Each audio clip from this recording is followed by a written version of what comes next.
कराची मां ख़बर ॾींदा हलो त मलीर सिटी पुलिस गुजी इतलात ते तुर्त कार्रवाई कंदे मंशियात जे विकिरे में मुलविस टोले जे 4 ॼणनि जिन में 2 मर्दनि ऐं 2 औरतुनि खे गिरफ़्तार करे वरितो।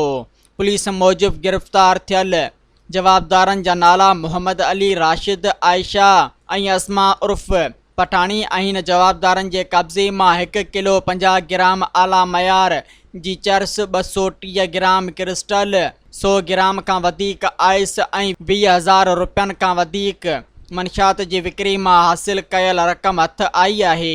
तहक़ीक़ात दौरान इहो बि साम्हूं आयो आहे त जवाबदार औरतुनि खे अॻियां करे मंशियात जी तरसील जो मुनज़्ज़म नेटवर्क हलाईंदा हुआ, जॾहिं त पंहिंजी सरगर्मियुनि लाइ रोज़ानू ठिकाणा मटाईंदा हुआ।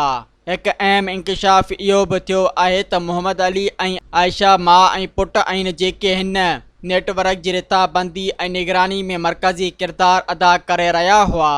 सब्सक्राइब कयो अवामी न्यूज़ HD खे ऐं ताज़ा तरीन ख़बरुनि लाइ ॾिसंदा रहो अवामी न्यूज़ HD।